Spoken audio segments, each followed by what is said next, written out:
Hi friends, welcome to my channel. నేను మీ మైరా. అదే నీవు అదే నేను పార్ట్ 3. కాలేజ్ టైం అయిపోవడంతో అమ్మా బాక్స్ అని అరిచింది పర్ణిక. ఈలోగా అరుణ వచ్చి, ఇంకా ఎంతసేపే, రోజు పిలవటమేనా? నువ్వు వచ్చి పిలుస్తావేమో అనుకుంటాను, కానీ ఒక్కరోజు కూడా రావు కదా అంది. అబ్బా ఏంటే నీ గోల, బస్ టైంకి వెళ్తున్నాం కదా అని తల్లి చేతికిచ్చిన బాక్స్ చూసి, ఏం పెట్టావమ్మా అని అడిగింది ముద్ద తీసి చూస్తూ. పెరుగన్నం, ఆవకాయ, పొంగలి అంది విశాల. అబ్బా అమ్మ, రోజు ఇవేనా? బోర్ కొడుతోంది. హ్యాపీగా ఇంకా ఏవైనా వండొచ్చు కదా, మంచి ఫ్రై కర్రీస్ లాంటివి అంది. ఈ రోజుకి పట్టుకుని వెళ్ళిపోరా బంగారు, రేపు నీకు కావాల్సింది వండుతాలే అని కూతురు టాటా చెప్తుంటే, సరే జాగ్రత్త, తొందరగా వచ్చేస్తావు కదూ సాయంత్రం అంది. నిన్నే కదా కోటింగ్ అయింది, ఈరోజు వచ్చేస్తుందిలే అన్నాడు గోపాలం వెనక నుంచి. గుర్రుగా తిరిగి చూసింది తమ్ముడి వైపు పర్ణిక. ఏంటే, మీ నాన్న రాత్రి నీ మీద చాలా కోపం అయ్యారా అని అడిగింది అరుణ బయటికి వచ్చాక. ఆహా ఇదిగో అంటూ తన బొగ్గ చూపించింది పర్ణిక. బొగ్గ మీద ఉన్న చేతి గుర్తుల్ని చూసి, మ్యాన్ హ్యాండ్లింగా ఆశ్చర్యంగా అంది. నీకు తెలుసు కదా మా నాన్న కోపం ఎలాంటిదో. ఆయన కోపానికి తోడు ఉన్నాడుగా మా తమ్ముడు. వాడు మరో 4 మాటలు చెప్పినట్టు ఉన్నాడు. దాని ఫలితం నా చెంప పగిలింది. అప్పటికీ చెప్తూనే ఉన్నాను కదా, అనవసరంగా వెళ్ళి దెబ్బతిన్నావు చూడు జాలిగా అంది అరుణ. అయినా ఆ మాత్రానికే తప్పేంటో నాకు ఇప్పటికీ అర్థం కావడం లేదే. మరి మీ నాన్న నిన్నేమైనా అన్నారా అని అడిగింది పర్ణిక. తన ఇంట్లో ఏం జరిగిందో అరుణ గుర్తు చేసుకుంది. కాలేజీ 5 గంటలకు అయిపోతే ఇంతవరకు ఏం చేస్తున్నావే ఇంటికి రాకుండా అని అడిగింది అరుణ తల్లి జగదాంబ. అమ్మా నాన్నల దగ్గర అరుణ అబద్ధం చెప్పాలని అనుకోదు.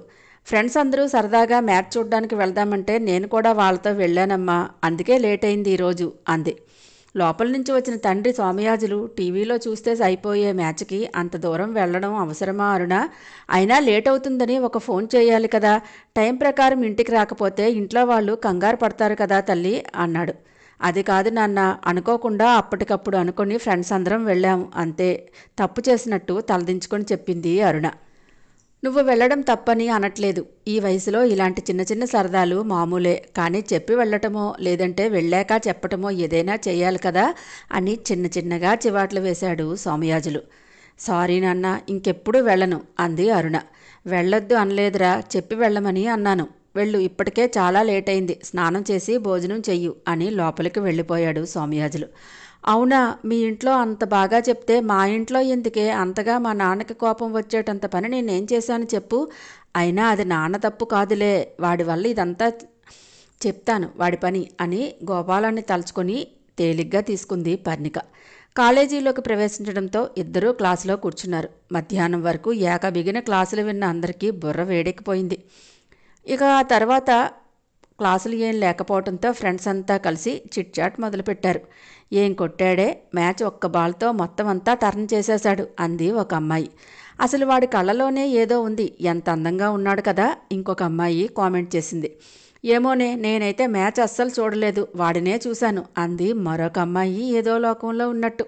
తనకి ఇష్టమైన అభిజిత్ గురించి అంతా అలా మాట్లాడుతుంటే భరించలేక, నోరు ముయ్యండి అందరూ, ఎప్పుడూ అబ్బాయిల్ని చూడలేనట్టు మాట్లాడుతున్నారు అంది పర్ణిక. ఇంటి దగ్గర చెప్పకుండా మ్యాచ్ చూడ్డానికి ఎగేసుకుంటూ వెళ్ళాం కదా అందరం, ఇంతకీ ఇంటి దగ్గర ఏమైందో ముందు అది చెప్పండి అని అడిగింది పర్ణిక వాళ్ళ గాలి తీసేస్తూ. అదా, ఎందుకు అడుగుతావులే, బోలెడన్ని తిట్లు, నేను ముందే చెవుల్లో దూది పెట్టుకుని ఇంటికి వెళ్ళాను అంది ఒక అమ్మాయి. నేను ఇంటికి వెళ్ళేసరికి మా అమ్మ నాన్న పార్టీకి వెళ్ళారు, వాళ్ళు వచ్చేసరికి నేను పడుకుండిపోయాను, తెల్లారేసరికి చిన్న వార్నింగ్ అంతే అంది భుజాలెగరేస్తూ ఒక అమ్మాయి. నేను మ్యాచ్కి వెళ్ళినట్టు ఇంట్లో తెలియదు, ఫ్రెండ్ బర్త్డే పార్టీ అని చెప్పాను అంది మరొక అమ్మాయి. మా సంగతి తర్వాత, నీ సంగతి ఏమైందో ముందు అది చెప్పు అని పర్ణికని అడిగింది ఇంకొక అమ్మాయి. నా సంగతి ఎందుకు అడుగుతావులే, నాకు మినీ రాక్షసుడు ఉన్నాడు కదా మా తమ్ముడు, వాడి మాటలతో మా ఇంట్లో వాళ్ళు నన్ను లోపల బయట ఆడేసుకున్నారు, నాకే తగులుతారు ఇలాంటి వాళ్ళందరూ. ఇది చాలక తెల్లారి లేచేసరికి ఆ ముచ్చుమొహంగాడు ఉన్నాడు కదా కోవెల్లో, వాడు అవసరం లేకపోయినా ఎక్కడెక్కడో టచ్ చేస్తాడే, వాడి చూపులతోటే నన్ను కొల్చేస్తున్నాడు అంది కసిగా పర్ణిక వరదాచారిని తలుచుకుని. ఎవడే ఆ వరదాగాడేనా? కోవెలికి రావాలంటే వాడుంటాడని నేను రావడమే మానేశాను అంది అరుణ. రోజు వాడిని చూడలేక కళ్ళు మూసుకుంటున్నానే, వాడి చూపుల్లోనే ఏదో ఉంది, తేడాగాడు, నాకు వాడిని చూస్తేనే ఒళ్ళు మండిపోతుంది. ఏదైనా చెయ్యాలే వాడిని, దెబ్బకి భయపడి పారిపోవాలి వాడు, ఏదైనా ఐడియా ఇవ్వండి అంది పర్ణిక. రోజూ కోవిలికి వెళ్ళటం ఎందుకే అని అడిగారు ఫ్రెండ్స్. ఏం చెప్పమంటావు నా కష్టాలు అంది బాధపడుతున్నట్టు. అమ్మగారింట్లో ఉండి అత్తారింట్లో ఉన్నట్టు అలా బాధపడిపోతున్నావేంటే? సింగిల్ కిడ్వి, మీ అమ్మగారికి నువ్వంటే పంచప్రాణాలు. చక్కగా పాలల్లో ముంచిన వెన్నెల బొమ్మలా ఉంటావు. నీకేంటి అంత బాధలు అన్నారు ఫ్రెండ్స్. ప్రతి మనిషికి కొన్ని కోరికలంటూ ఉంటాయి కదా, చిన్న చిన్న వాటికి కూడా లాటరీ వేసుకోవాల్సి వస్తుందే ఏడుపు మొహం పెట్టి అంది పర్ణిక. అసలు ఇంతకీ మాకెవరికీ తెలియని బాధలు నీకేమున్నాయో ఒకసారి చెప్పు అన్నారు కోరస్గా. చెప్పాలంటే చాలా ఉన్నాయి. సరే బాబా, నా సంగతి ఎందుకు కానీ ఈరోజు సరదాగా అందరికీ ఏమేం కోరికలున్నాయో ఒకసారి చెప్పండి అంది పర్ణిక సరదాగా. మొదలుపెట్టింది నువ్వే కాబట్టి ఫస్ట్ నువ్వే చెప్పవే అన్నారు అందరూ పర్ణికని చూసి. నవ్వకూడదు మరి, చెప్తాను అంది. అస్సలు నవ్వనే నవ్వం అన్నారు అందరూ. కనీసం రోజు ఉదయం 8 గంటల వరకు పడుకోవాలి. మహేష్ బాబు సినిమా వచ్చిన మొదటి రోజే థియేటర్కి వెళ్ళి ఫుల్ జోష్తో ఎంజాయ్ చేస్తూ చూడాలి. రోడ్ సైడ్ ఫుడ్ని ఇష్టంగా తినాలి. అవసరమైనప్పుడే దేవుడికి దండం పెట్టాలి, రోజు కాదు. మంచి మంచి మోడర్న్ డ్రెస్సులు వేసుకోవాలి. ఇంత పొడుగు జడ ఉండకూడదు అంది తన జుట్టును చూసుకుంటూ. తలలో పువ్వులు అస్సలు పెట్టుకోకూడదు. పరిగెత్తి పాలు తాగటం కన్నా నిలబడి నీళ్లు తాగటం మిన్న ఇలాంటి చెత్త సామెతలు చెప్పుకోకూడదు. నేను ఆడపిల్లనని ఎవ్వరూ గుర్తు చేయకూడదు. పర్ణికి ఇంకా చెప్తుంటే అబ్బో అన్నారు ఫ్రెండ్స్ అందరూ. ఏంటే కొత్త బంగారు లోకమా అని వెటకారంగా అడిగారు. కాదు, ఇది నా లోకం, నా లోకానికి నేనే మహారాణిని అంది పెద్దగా చేతులు చాపి. ఇలాంటివి కూడా పెద్ద పెద్ద కోరికలా అన్నారు అందరూ. కాకపోతే రోజూ ఇష్టం లేకపోయినా కోవిలకు వెళ్ళి ఆ దేవుణ్ణి చూడలేక, వరదాగాడిని చూడలేక కళ్ళు మూసుకోవడం శిక్షలా ఉందే. మా అమ్మ వారం అయ్యేసరికి ఇంకా జుట్టు పెరగాలని ఈ జుట్టుకి ఏవేవో చేసేస్తుంది. వచ్చిన మొదటి రోజే కాదు, అసలు ఎప్పుడూ సినిమా అంటే మా ఇంట్లో నో చెప్తారు. అస్తమానం నేను ఆడపిల్లనని గుర్తు చేస్తారు. మంచి మిడ్డీ వేసుకోవాలని ఉంటుంది నాకు. ఇదిగో ఈ కాలర్ డ్రెస్సులు వేస్తారు. చిన్న చిన్న కోరికలైనా తీరకపోతే అవి భూతద్దంలోంచి చూస్తున్నట్టే పెద్దగా ఉంటాయి కదా అంది వేదాంతిలా. అసలే నువ్వు ఆర్థడాక్స్ ఫ్యామిలీ నుంచి వచ్చావు, ఇలాంటి కోరికలంటే మరీ టూ మచ్గా లేదు అన్నారు ఫ్రెండ్స్. ఇంతకీ ఇన్ని రిస్ట్రిక్షన్స్ నీకు ఉన్నాయంటున్నావు కదా, ఎంసెట్ రాస్తున్నావా లేదా నువ్వు? అసలే నీకు డాక్టర్ కావాలని కల కదా, అదేనా కంటిన్యూ చేయనిస్తారా ఇంట్లో అని అడిగారు. దానికి కూడా ఓ పెద్ద ఫైట్ చేయాల్సిందే. ఆల్రెడీ మా మావయ్యకి కాల్ చేశాను. తను వస్తే నేను ఎంసెట్లో జాయిన్ అయిపోతాను అంది పర్ణిక. తర్వాత క్లాసులు ఏం లేకపోవడంతో అందరూ ఇళ్లకు బయలుదేరారు. దారిలో కనిపించిన మెడికల్ స్టోర్ దగ్గర ఆపేసి అరుణ ఏవో తీసుకుంది. ఎవరికైనా ఒంట్లో బాలేదా అని అడిగింది పర్ణిక. నీకోసమేనే, ఆ వరదాగాడిని కాస్త ట్యూన్ చేయి, వాడే సెట్ అవుతాడు అని చేతిలో చిన్న ప్యాకెట్స్ 2 పెట్టింది. అరుణ చేతిలో పెట్టిన వాటిని చూస్తూ ఏం చేయాలి వీటిని అర్థం కాక అడిగింది పర్ణిక. ఏం చేయాలో చెప్పింది అరుణ. నువ్వు చెప్పింది బాగానే ఉంది కానీ అబ్బా వాడిని క్షణం కూడా భరించడం కష్టమేనే అని తప్పనిసరిగా ఒప్పుకుంది. మర్నాడు ఉదయం యథాప్రకారం కోవిల్లోకి ప్రసాదం పట్టుకుని అడుగుపెట్టింది పర్ణిక. వరదాచారి దరిద్రమైన చూపులు భరించలేక కళ్ళు మూసుకొని తన చేతిలోని మోషన్ సాల్ట్ని రెడీగా పట్టుకుంది. 2 నిమిషాలకి మట్టికుండతో మజ్జిగ తీసుకుని వస్తున్న గోపాలాన్ని చూసి తండ్రి దగ్గర నుంచి తీర్థం తీసుకుని వెనక్కి తిరిగి వచ్చేస్తూ తమ్ముడికి కాలు అడ్డుపెట్టి ఏం తెలియనట్టు 2 మెట్లు దిగిపోయింది పర్ణిక. ముందుకు పడిన గోపాలం మూతి పగిలింది. అదే రేంజ్లో కొండ కూడా పగిలింది. ఒక్క పని కూడా సవ్యంగా చేయడం రాదు. భక్తులకి ప్రసాదంగా ఇవ్వాల్సిన మజ్జిగంతా నేలపాలు చేశావు. శుక్రవారం పూట కొత్త కుండ పగలగొట్టావు అని తీర్థం ఉన్న ప్లేట్ని వరదాచారికి అప్పచెప్పి గోపాలం దగ్గరికి వచ్చాడు పార్వతీశం చిట్టపటలాడుతూ.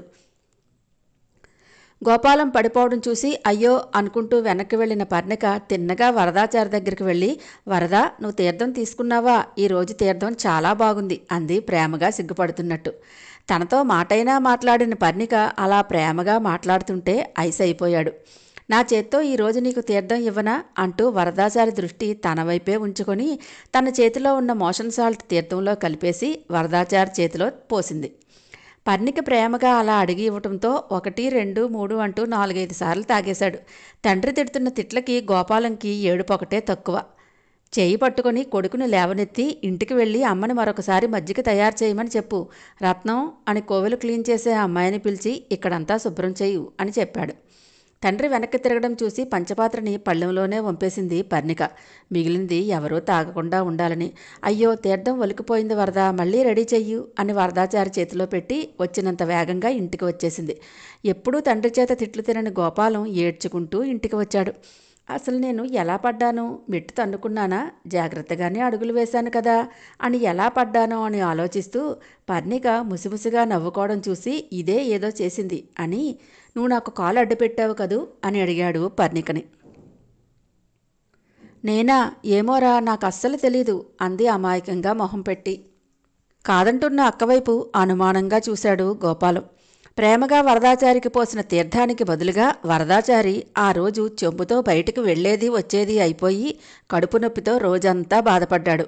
గోపాలానికి మూతివాపు తగ్గడానికి 2 రోజులు పట్టింది. వరదాచారి పరిస్థితి అరుణకు చెప్పుకొని మనస్ఫూర్తిగా నవ్వుకుంది పర్ణిక. స్నేహితురాళ్ళిద్దరూ ఆనందంగా హైఫై ఇచ్చుకున్నారు. కృష్ణయ్యను పవళింపు సేవలో పెట్టి కోవెల తలుపులు వేసుకుని ఇంటికి వచ్చిన పార్వతీశానికి భోజనం పెట్టింది విశాల. అప్పటికే పిల్లలిద్దరూ పడుకుండిపోయారు. గదిలోనికి వచ్చి భర్త కాళ్ళ దగ్గర కూర్చొని నెమ్మదిగా కాళ్ళకి నూనె రాస్తూ, ఏమండి, అమ్మాయి స్నేహితులందరూ ఎంసెట్ కోచింగ్లో జాయిన్ అయ్యారంట. పర్ణిక కూడా వెళ్తానని మీతో చెప్పమంటుంది. ఇప్పటికే చాలా లేట్ అయిపోయిందంట అంది విశాల. రోజు మొత్తం మీద భర్త తీరికగా దొరికేది ఆ టైంలోనే మరి. చూడు, ఇక పర్ణికని చదివించేది లేదు. ఈ కాలం పిల్లలకు ఎంత తొందరగా పెళ్లి చేస్తే అంత మంచిది. మంచి సంబంధం చూసి పెళ్లి చేసేస్తాను అని ఇక మాట్లాడేది లేదన్నట్టు అటువైపు తిరిగి పడుకున్నాడు పార్వతీశం. 18 ఏళ్లైనా లేని పిల్లకి అప్పుడే పెళ్ళేంటండి? పోనీ చదువుకుంటానని ముచ్చట పడుతుంది, చదువుకోనివ్వచ్చు కదా అంది అప్పటికీ వదలలేనట్టు. ఆ మాట వినిపించినట్టే ఊరుకున్నాడు పార్వతీశం. కాసేపు అక్కడే నిలబడిన భర్త నుంచి ఎటువంటి సమాధానం రాకపోవటంతో ఉసూరు మనిపించి చిన్నపోయిన పర్ణిక ముఖం కళ్ల ముందే కదలాడింది. అప్పుడే పెరట్లోనికి వెళ్తున్న పర్ణికకి తండ్రి మాటలు చెవుల్లో పడ్డాయి. నేను అనుకున్నంత అయ్యింది. రేపు తప్పనిసరిగా మావయ్యకి మళ్ళీ మరోసారి కాల్ చేస్తాను అనుకుంది. మరుసటి రోజు కాలేజీకి వెళ్తున్నప్పుడు అరుణ దగ్గర నుంచి ఫోన్ తీసుకొని కాల్ చేసింది. పర్ణిక అప్పుడప్పుడు అరుణ ఫోన్ నుంచి కాల్ చేయటం అలవాటే కాబట్టి ముకుంద వెంటనే లిఫ్ట్ చేశాడు. హాయ్ ఫ్రెండ్స్, నా ఛానల్ నచ్చితే కనుక లైక్ చేయటం, షేర్ చేయడం మర్చిపోకండి. సబ్స్క్రైబ్ చేసుకోండి ఫ్రెండ్స్. నెక్స్ట్ అప్డేట్లో మళ్ళీ కలుద్దాం.